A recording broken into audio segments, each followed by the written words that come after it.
I'm Henry, 28 years old, and I never thought my own parents would betray me like this. For years, I worked multiple jobs while studying engineering, believing my college fund would eventually help clear my crushing student debt. Then I discovered the truth. They'd emptied it completely to fund my sister Elaine's jewelry business, the same one they always called more promising than my career. I cut them off completely. Weeks later, Mom called, "Send money for your sister's rent." Before I tell you what I answered, drop a comment letting me know where you're watching from, and hit subscribe if you've ever had to stand up to family who took you for granted. Growing up in Westlake, a middle-class suburb outside Cleveland, Ohio, seemed perfectly normal at first. Our two-story colonial with the faded blue shutters wasn't fancy, but it was home. My dad, Michael, worked as a sales manager at an office supply company, while my mom, Caroline, taught third grade at the local elementary school. My sister Elaine came along when I was 3, completing our seemingly perfect American family. The first time I noticed something was different was on my 7th birthday. I'd been hoping for a set of building blocks I'd pointed out for months. Instead, I got a practical backpack for school and some clothes. Mom smiled apologetically and said, "We need to be practical with you, Henry. You understand."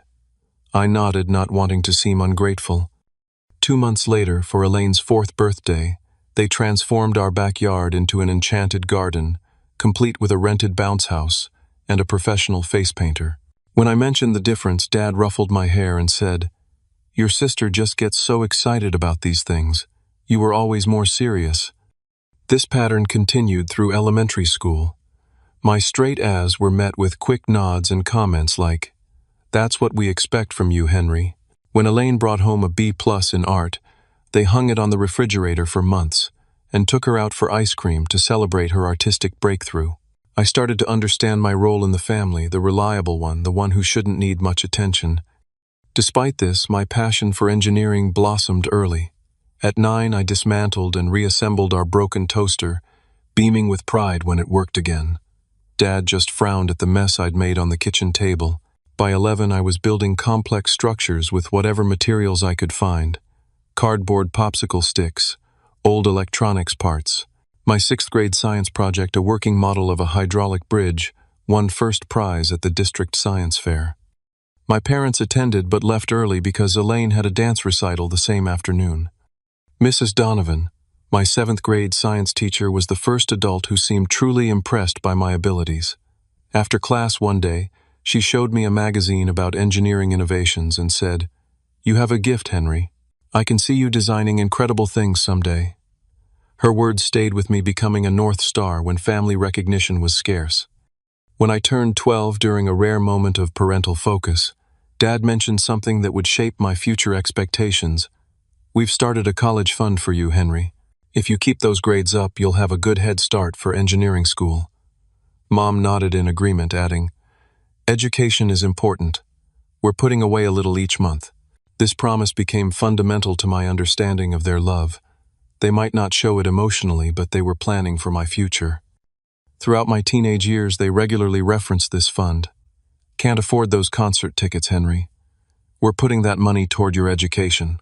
Or, "That summer camp would be nice, but we're focused on your college fund." I accepted these sacrifices, grateful they were investing in my future, even if they were frugal with praise. Meanwhile, Elaine cycled through expensive hobbies with alarming frequency, each one hailed as the discovery of her true calling. When she was 13, photography became her passion. Mom and Dad didn't hesitate to purchase a $2,000 camera setup, along with editing software and printing equipment. 6 months later, the camera collected dust as Elaine discovered painting. Our garage transformed into a private studio with easels, canvases, and premium paints that cost more than I earned in 3 months of mowing lawns. By 16, Elaine had moved on to fashion design. New sewing machines appeared along with mannequins and endless bolts of fabric. Mom drove her to weekend courses in Columbus, nearly 2 hours each way. When I asked about joining a robotics camp just 30 minutes from our house, Dad sighed and mentioned budget constraints. "Maybe next year, son. The college fund comes first." I began noticing financial strain in our household. Hushed arguments between my parents about credit card bills became more frequent. To help out, I took a part-time job at the local hardware store, working weekends and summer breaks. I contributed to household expenses and bought my own clothes and school supplies, believing I was protecting that sacred college fund. My high school graduation should have been a milestone celebration. I'd finished second in my class, earning a partial scholarship to Ohio State's engineering program. My parents attended the ceremony, of course, but their congratulations felt perfunctory. "Good job," Henry Dad said, checking his watch. They were eager to leave for Elaine's art exhibition at a local coffee shop where she was showing her latest fashion sketches. "This could be the beginning of her career," Mom whispered excitedly, as they hurried me to the car. My achievements felt like a checkbox they were glad to mark completed. Elaine's potential still warranted their enthusiasm. That night, as they gushed over Elaine's 5 drawings displayed between the espresso machine and the pastry case, I retreated to my bedroom to review my college acceptance package again. I calculated costs against my savings and the promised fund, planning my future with the methodical precision I'd apply to any engineering problem. I believed that fund represented their faith in me, even if they couldn't show it in other ways. Arriving at Ohio State's campus filled me with a sense of possibility I'd rarely experienced. For the first time, I was surrounded by people who spoke my language of mathematics, physics, and design. During orientation week, I met with the financial aid office, confidently mentioning my college fund. "My parents have been saving since I was 12. I explained to the counselor. "I'll need to access those funds to supplement my partial scholarship." The first disappointment came just 2 days later. Mom called, her voice strangely hesitant. "Henry, about the college fund. We can only provide about half of what we'd hoped." She explained that some unexpected expenses had come up, but promised they'd send what they could each semester. I swallowed my disappointment, adjusting my plans accordingly. That afternoon, I applied for student loans and visited the campus employment office. Within a week, I was working 30 hours at 3 different jobs, shelving books at the library, assisting in the engineering lab, and delivering pizzas on weekends. My typical day started at 5 in the morning, with a shift at the library before classes, followed by afternoon lab work, then delivery runs until midnight. I studied between deliveries, keeping textbooks in my car, and reviewing formulas at red lights. Sleep became a luxury I couldn't afford. Most nights I managed 4 or 5 hours before my alarm blared, signaling another marathon day. My roommate Jeff, whose parents covered all his expenses, watched my schedule with a mixture of awe and concern. "Dude, you're going to burn out," he warned one night, finding me asleep at my desk, face pressed against my thermodynamics textbook. I just shrugged. No choice. Engineering degree won't pay for itself. The academic challenges were substantial, even without my punishing work schedule. Engineering courses demanded precision, creativity, and endless problem-solving. Group projects suffered because I couldn't attend evening meetings, forcing me to complete my portions independently during the night hours. My grades remained solid but not spectacular, A- and B+, where I might have earned straight, as with more time to study. Social life became an unaffordable luxury. When classmates invited me to football games or study groups at coffee shops, I calculated the cost in hours worked and dollars earned. Almost always I declined. Networking events, crucial for engineering students, seeking internships conflicted with delivery shifts I couldn't afford to miss. I watched from a distance as my peers built connections that would later translate to job offers. During my first Thanksgiving break, I drove the 3 hours home, eager for a few days of rest. The moment I walked through the door, Elaine's animated voice dominated the house. "It's going to revolutionize the accessory market," she proclaimed, showing our parents sketches of jewelry designs. The dining room table had been transformed into a makeshift workshop with beads, wire, and tools scattered across the surface. "Elaine started a custom jewelry business." Mom explained, her face alight with pride. "She's already sold 3 pieces to her old high school teachers." Dad clapped me on the shoulder. "Henry, come see what your sister's created. She's got real vision."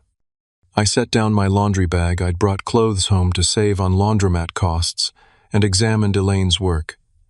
The pieces were nice enough, though similar to items I'd seen in mall kiosks. "Looks good," I offered, genuinely trying to be supportive. "Not just good," Dad corrected. "These are special. She's already talking with a boutique in Columbus about carrying her line." Throughout the break, Elaine's business dominated every conversation. New equipment appeared daily: a specialized jewelry kiln, premium metalworking tools, packaging materials with custom-printed logos. When I asked about the cost, Mom waved dismissively. "You have to spend money to make money. This is an investment in Elaine's future." I bit back the obvious question. What about the investment in my future? What about the college fund that had suddenly diminished? When I returned to campus, our communication grew increasingly distant. My calls home went to voicemail. Return calls were brief, with Mom or Dad often saying they were heading out to help Elaine with a craft fair or boutique meeting. Their questions about my studies became perfunctory, their interest seemingly exhausted after asking if I was still doing well. The pattern continued through sophomore and junior years. Each holiday visit revealed new expansions to Elaine's jewelry business. A dedicated room in the house converted to a studio, a professional website, glossy business cards. Meanwhile, each semester brought new notifications about my student loan balances increasing. During winter break of my junior year, a particularly painful family gathering crystallized everything. We hosted extended family for dinner, and conversation revolved entirely around Elaine's creative ventures. My cousin asked about my engineering studies, but Dad interrupted before I could answer. "Henry's doing fine with his studies," he said dismissively. "But you should see Elaine's new collection. She's incorporating semi-precious stones now." Later, while helping Mom with dishes, I overheard Dad talking to my uncle in the living room. "Engineering is just a job," he said, not realizing I could hear. "Elaine has real potential. She could build something special, something with her name on it. Henry's just following a conventional path." I nearly dropped the plate I was drying. All those years of hard work, the crushing schedule, the sacrifices reduced to just a conventional path. That night I lay awake in my childhood bedroom, staring at the ceiling, wondering if anything I accomplished would ever measure up in their eyes. By senior year, the constant work and study had taken its toll. Dark circles permanently underlined my eyes. My weight had dropped from skipped meals and stress. But an opportunity arose that momentarily brightened my outlook: a prestigious internship at an innovative engineering firm in Cincinnati. The position aligned perfectly with my interests in sustainable design and offered strong possibilities for post-graduation employment. There was just one problem. The internship paid only a small stipend, insufficient to cover my basic expenses while I continued my coursework. I'd need to reduce my working hours, creating a financial shortfall. With reluctance, I called my parents. "I wouldn't ask if it wasn't important," I explained, outlining the career benefits of the opportunity. "I just need a little help for one semester, maybe from the college fund." The long pause that followed should have prepared me for the answer. "We just don't have it right now," Henry, Mom said finally. "Elaine's business is at a critical growth stage. Maybe try another student loan." I declined the internship, accepting instead a position at a local manufacturing plant that paid better but offered little in terms of career advancement.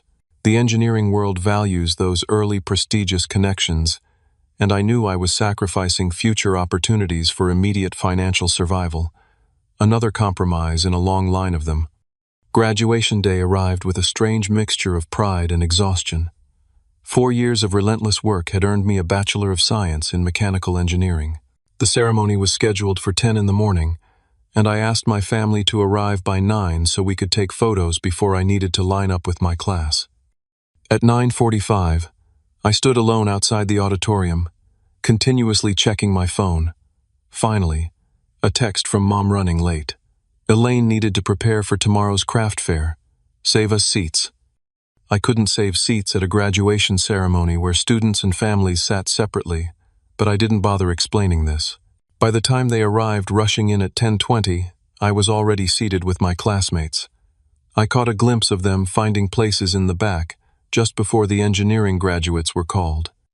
The dean read my name, mentioning my cum laude distinction. As I crossed the stage, I scanned the crowd, spotting my parents in the distance. Dad was checking his phone. Mom was helping Elaine organize something in a folder: craft fair applications, I later learned.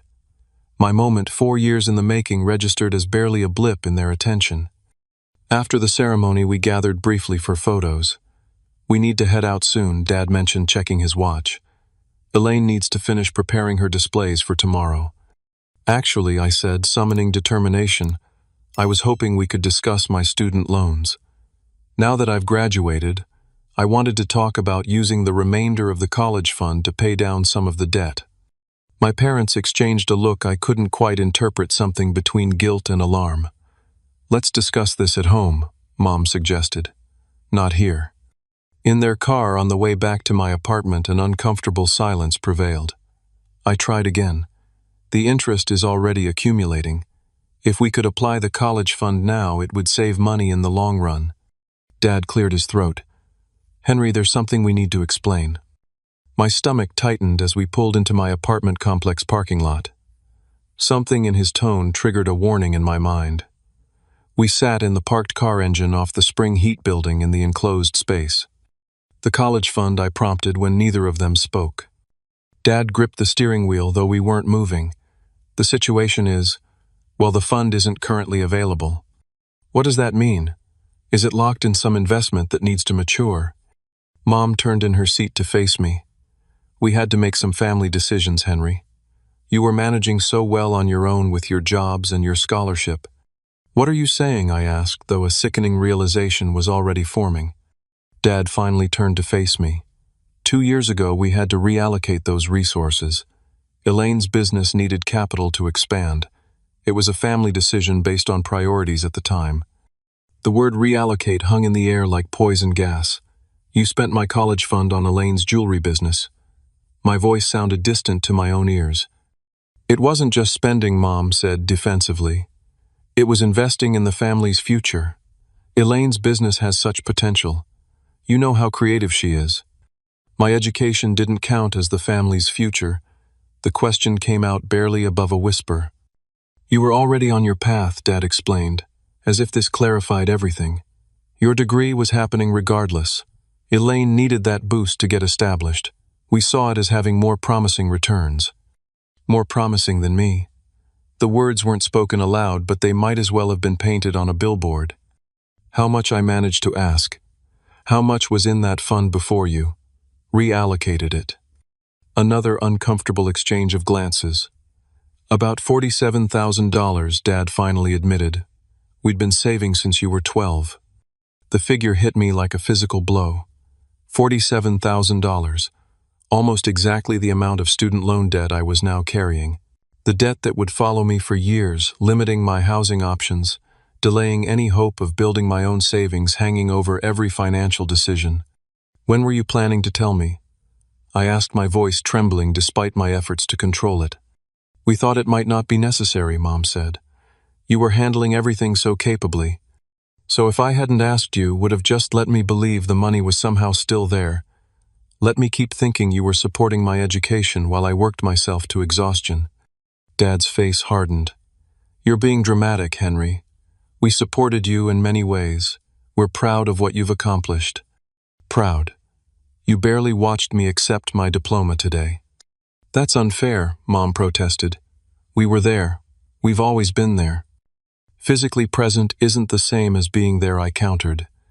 You've been Elaine's parents, not mine, for years. The car door opened suddenly from the outside. Elaine stood there looking confused. What's taking so long? I need to get home to finish pricing my new collection. The timing was so absurdly perfect that I laughed, a harsh, broken sound that made all three of them stare. Did you know? I asked her directly. Did you know where all that equipment came from?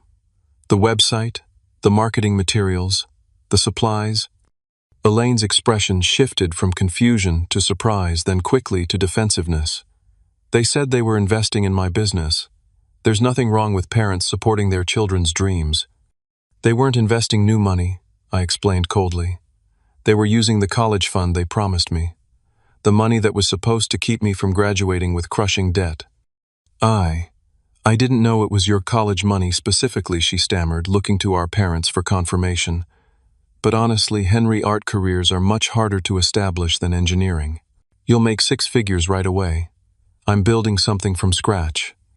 6 figures, I repeated incredulously. I'm starting at $42,000 with over $47,000 in debt because I had to work instead of taking career-advancing internships. Because every decision I made was constrained by the need to support myself when I thought my money was being saved. You could always work for Elaine someday, Dad suggested, as if offering a solution. Once the business really takes off, keep it all in the family. That was the moment something broke inside me, the last thread of hope that they might recognize the magnitude of their betrayal. I stepped out of the car, retrieving my graduation gown and cap from the trunk. "I need you all to leave," I said quietly. "I can't do this right now."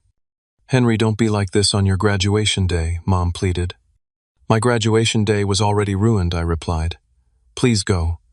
I walked to my apartment without looking back, hearing their car eventually start and drive away. Inside my small one-bedroom unit, surrounded by engineering textbooks and the second-hand furniture I'd scraped together, I finally let the tears come. That night I didn't sleep in my bed.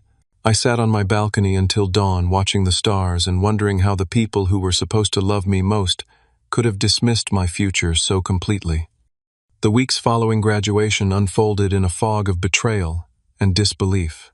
I reported to my new engineering position at Midwest Dynamics, a mid-sized manufacturing company that had offered me a starting role in their design department. My colleagues noticed my distraction but chalked it up to new job adjustment. Inside, I was crumbling. After 2 weeks of insomnia and anxiety attacks, I used my new health insurance to find a therapist.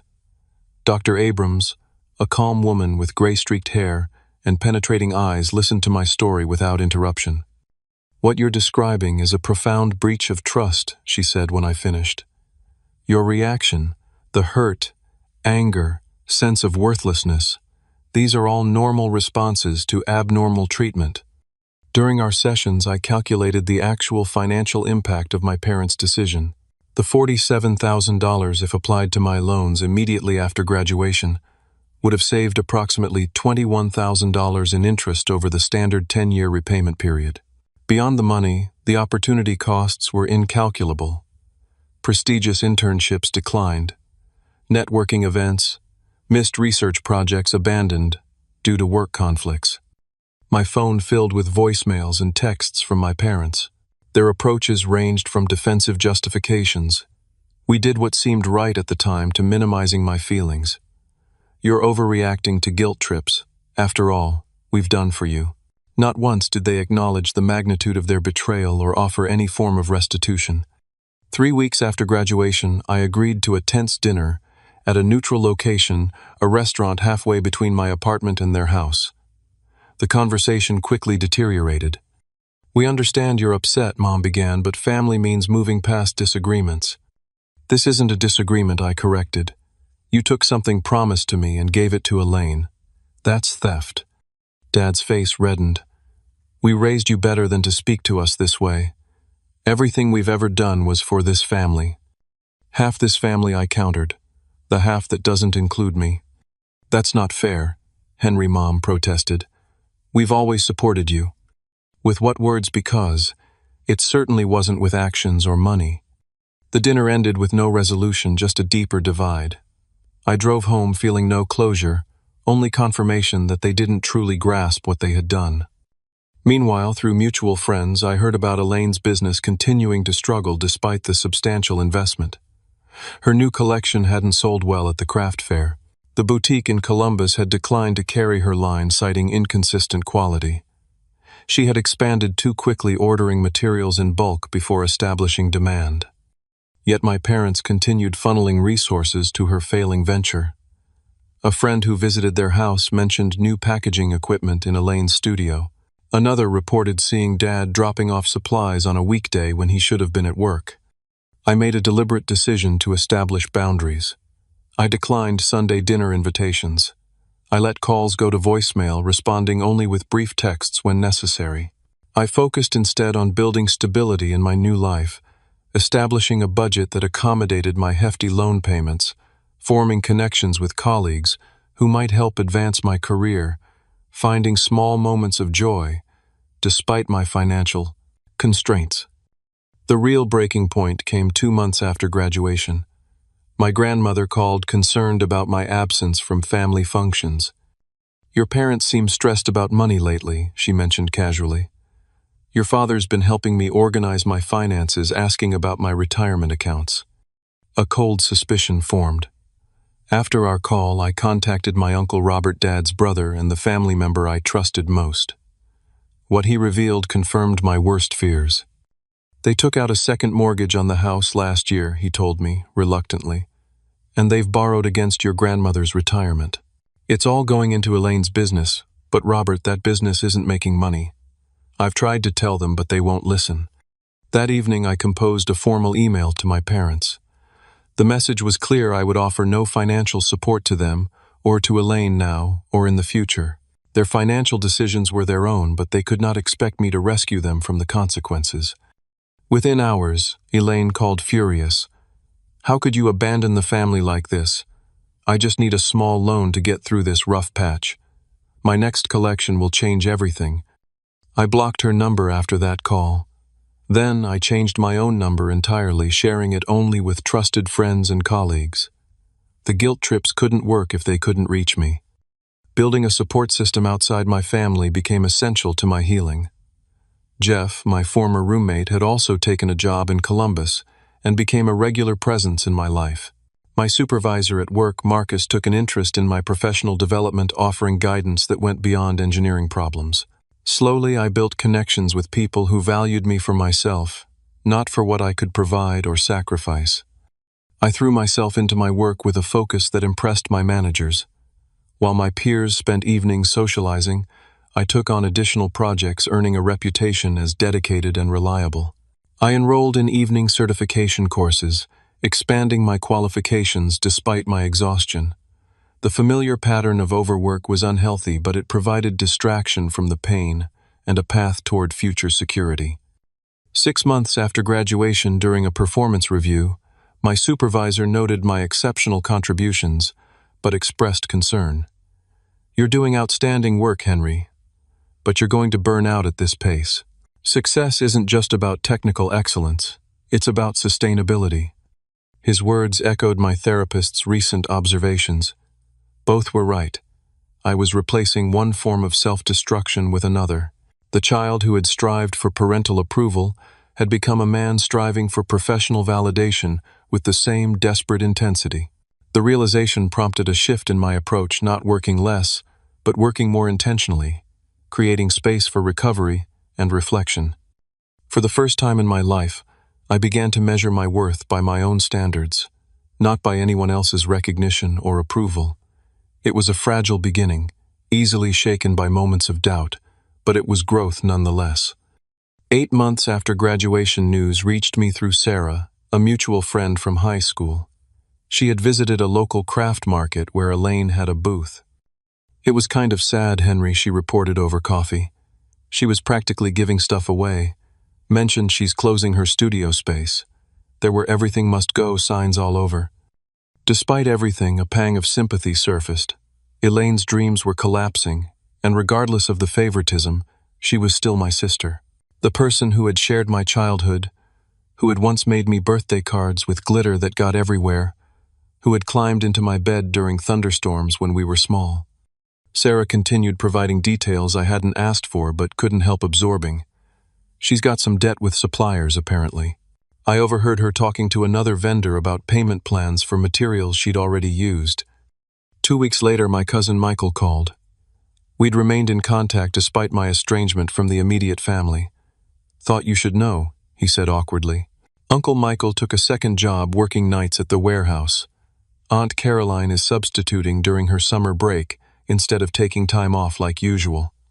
The information settled heavily. My parents' financial situation was deteriorating just as I'd predicted. The consequences of their choices were manifesting exactly as I'd warned. There was no satisfaction in being right, only a hollow ache. My first indirect contact came when my Aunt Linda called ostensibly to check how I was doing in my new job. After a few minutes of small talk, her true purpose emerged. "Your parents are too proud to say anything," she began carefully, "but they're going through a rough patch. Your father's working himself to exhaustion with this second job. Your mother seems depressed." "I'm sorry to hear that," I replied neutrally. "They made mistakes, Henry. Parents do that sometimes. Not all mistakes involve taking $47,000 promised to one child and giving it to another." She sighed. They see it differently. But regardless, they're struggling. You're doing well in your career now. Maybe you could help out just until they get back on their feet. I'm paying off the student loans I wouldn't have if they'd kept their promise, I reminded her. That's over $600 every month that could be going toward my own future. The conversation ended uncomfortably with neither of us satisfied. After hanging up, I checked social media for the first time in months. My parents' accounts provided glimpses into their situation. Elaine had posted desperate promotional offers, 50% off, everything support local artists. Mom had shared passive-aggressive quotes about family loyalty and supporting each other through hard times, clearly aimed at me, though I wasn't mentioned by name. Friends had commented with heart emojis and vague expressions of support, not knowing the full story. A mutual friend confirmed what I had suspected. Elaine had moved back into our parents' house, unable to afford her apartment any longer. According to this friend, she had fallen into a depression, spending days in bed and blaming the unfair market and people's failure to appreciate handcrafted items for her business failure. She hadn't sought regular employment, still clinging to the identity of entrepreneur and artist. The information triggered conflicting emotions. Part of me felt vindicated. The golden child was facing reality at last. Another part felt genuine sadness for my sister, trapped in a cycle created partly by our parents' enabling behavior. Most complex was my concern for my parents themselves. Despite everything, I didn't want them suffering or working themselves into health crises. After consulting with Dr. Abrams, I drafted an email offering conditional reconciliation. I would help my parents create a financial recovery plan if they acknowledged their misappropriation of my college fund and agreed to stop financially enabling Elaine's unsuccessful business ventures. The help I offered wasn't cash, it was financial planning assistance, leveraging the budgeting skills I'd developed out of necessity. Their response came 3 days later, disappointingly predictable. They appreciated my concern but felt I was being controlling by attaching conditions to my help. They couldn't possibly abandon Elaine when she was so close to turning things around. The email concluded with hope that I would find it in my heart to help without judgment. The final straw came when Michael, my cousin, sent me a text message with a photo attached. It showed a whiteboard in my parents' kitchen with the heading New Business Plan, Ease Boutique Online. Below it was a budget that included a line item, Startup Capital Car Sale Proceeds. They're talking about selling your mom's car to fund Elaine's online shop, Michael explained. Thought you should know. The cycle was continuing. They had learned nothing from the previous failure. The definition of insanity is doing the same thing repeatedly and expecting different results. My parents were embarking on another round of financial self-destruction, and they wanted to pull me into it. That night, I sat on my apartment balcony watching the summer sunset and contemplating boundaries. Dr. Abrams had emphasized that boundaries weren't about punishing others but about protecting myself. I needed to decide what I could offer without sacrificing my own well-being and financial future.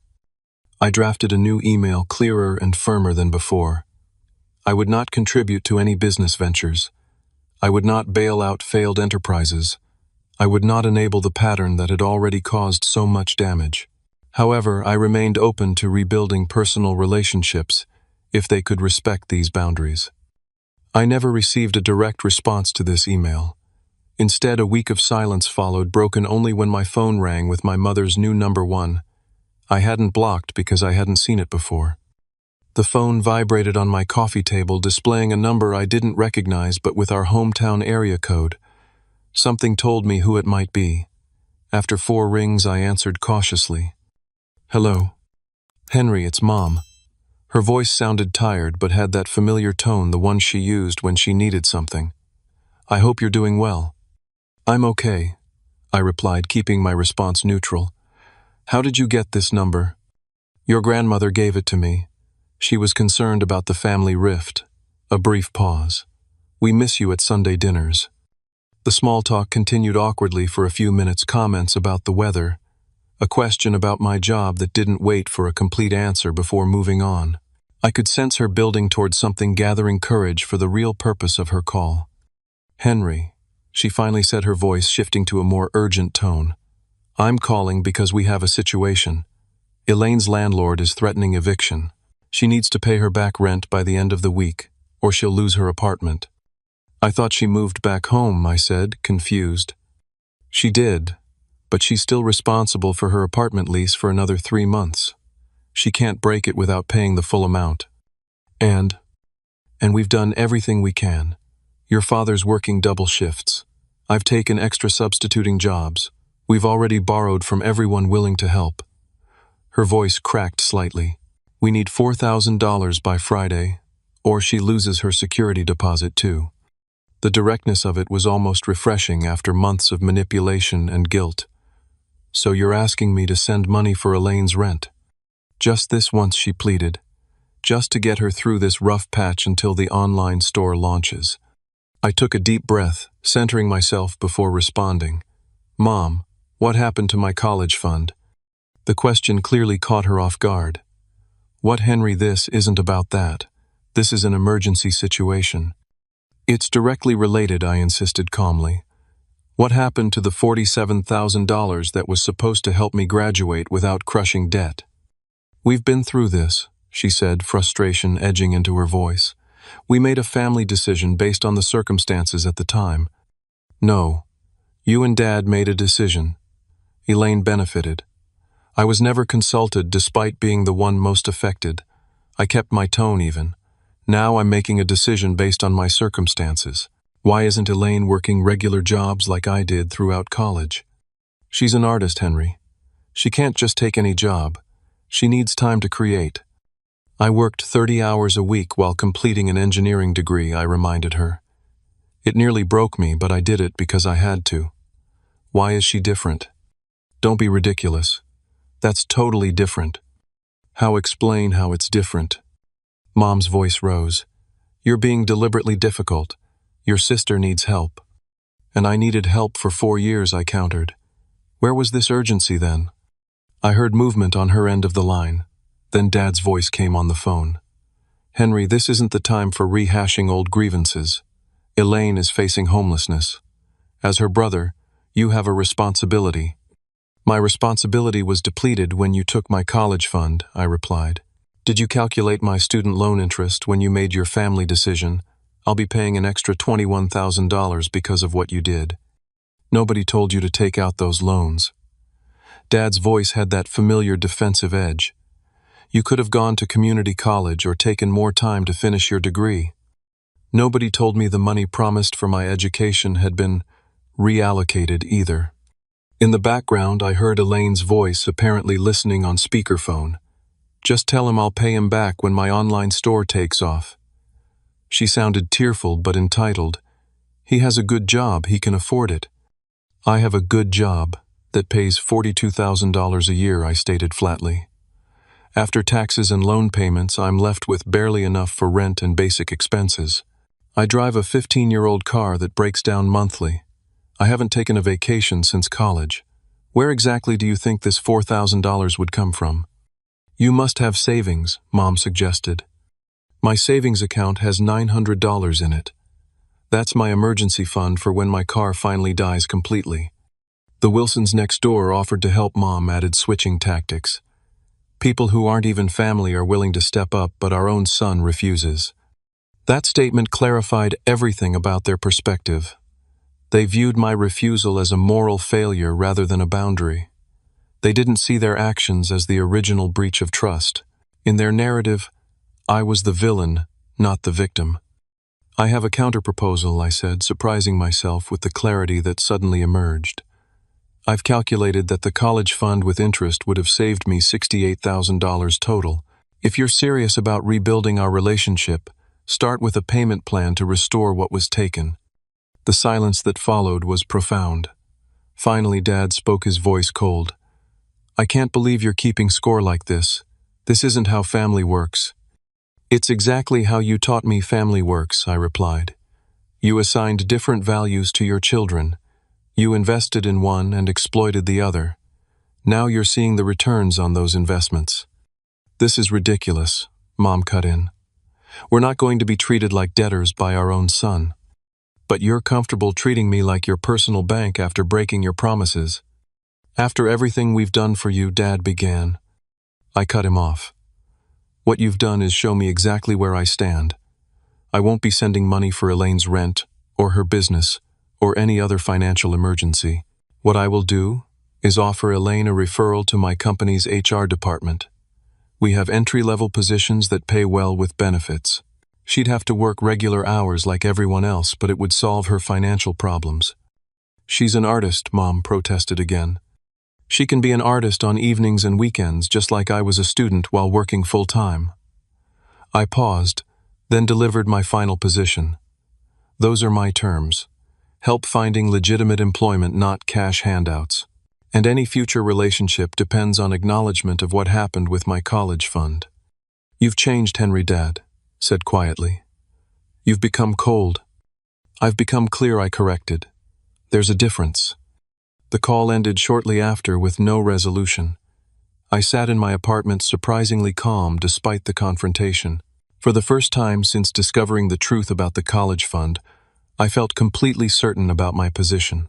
The guilt that had plagued me, the second-guessing, the worry that I was being too harsh, all of it had dissipated in the face of their continued expectations and lack of accountability.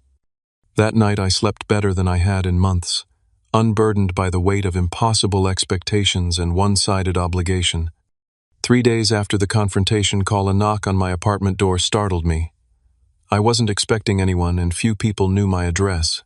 Through the peephole I saw Elaine, looking thinner than I remembered, and less polished, her usually perfect hair pulled back in a simple ponytail.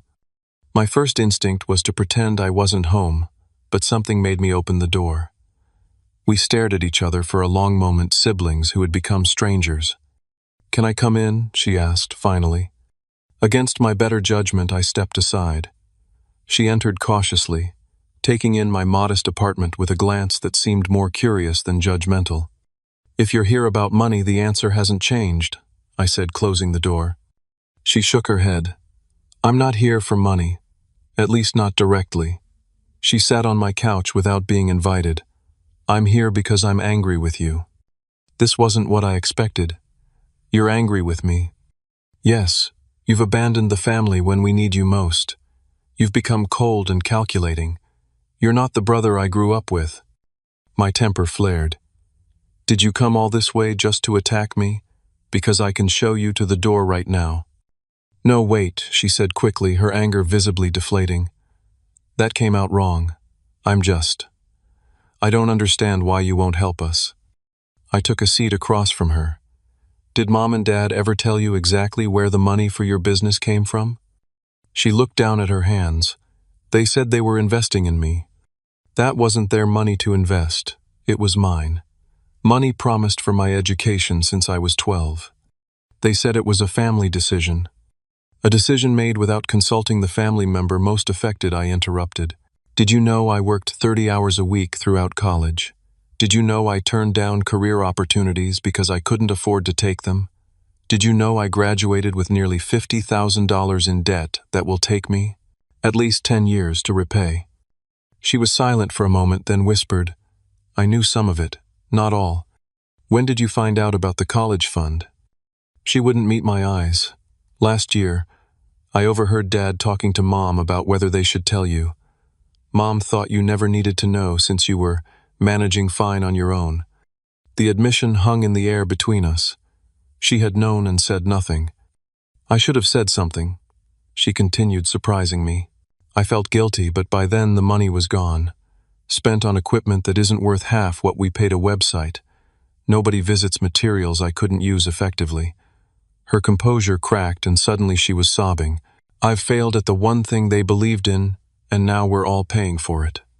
Despite everything, seeing my little sister break down stirred something protective in me. Not enough to offer money, but enough to hand her a tissue and wait until the tears subsided.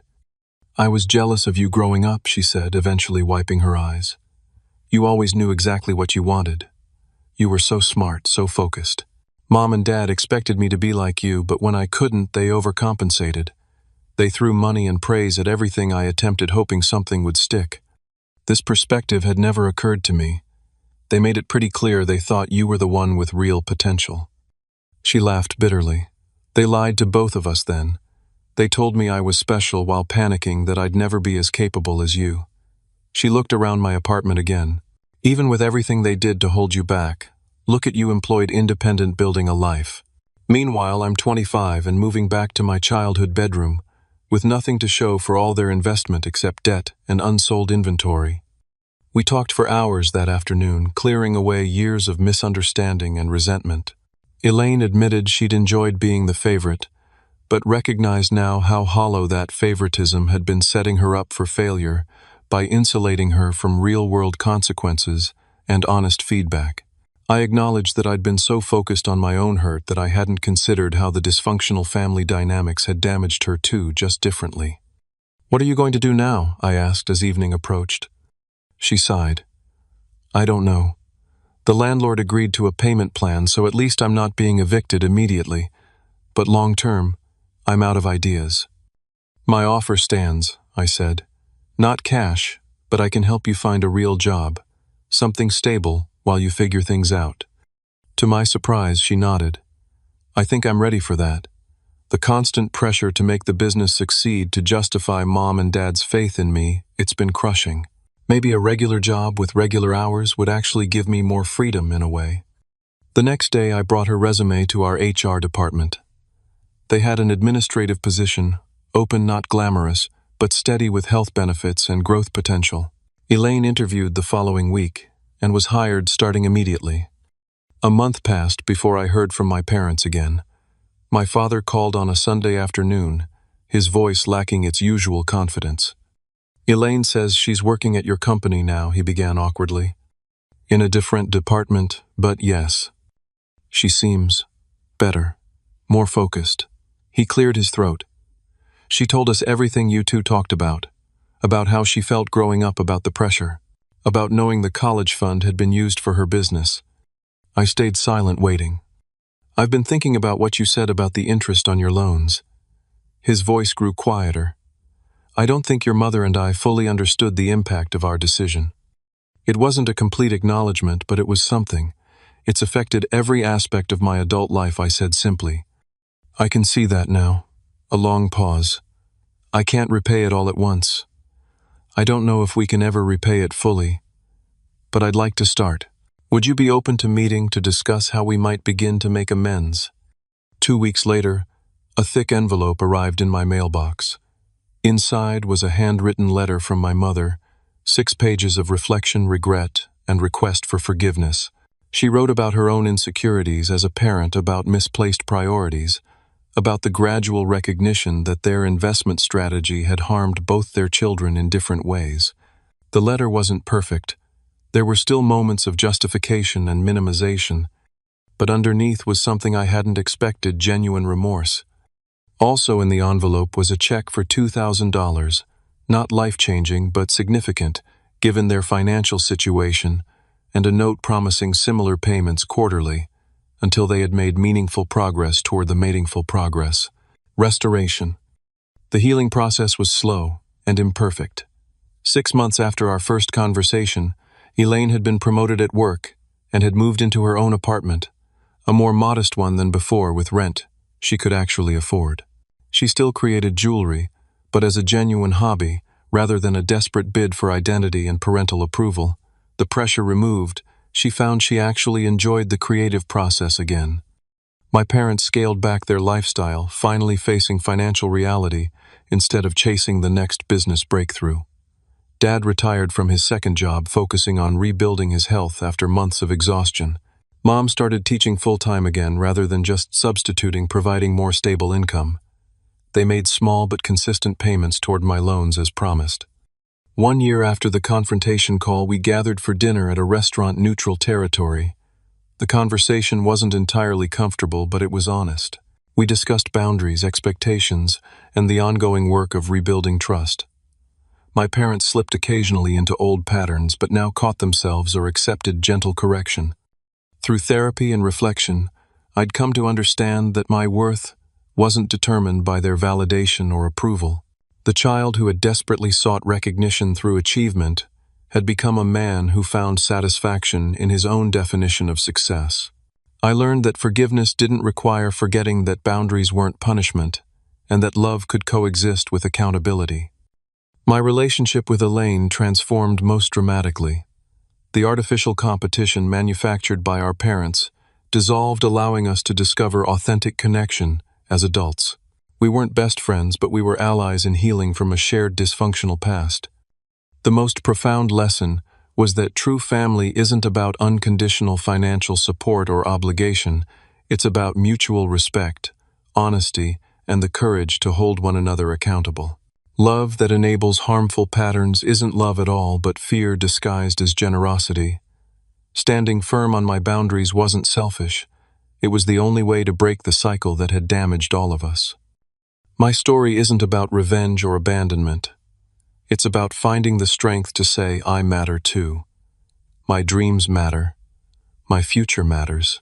Sometimes the most loving thing you can do for family is refuse to participate in their self-destruction, even when they label your refusal as betrayal. If you've ever had to make difficult choices to protect yourself from family dysfunction, know that you're not alone. Sometimes standing your ground isn't just for your own healing, it creates space for others to grow too. Have you ever had to set difficult boundaries with family? Share your experience in the comments below. And if this story resonated with you, please hit that like button and subscribe to hear more stories about finding strength through life's most challenging moments. Thank you for listening, and remember, your worth isn't determined by others' inability to see your value.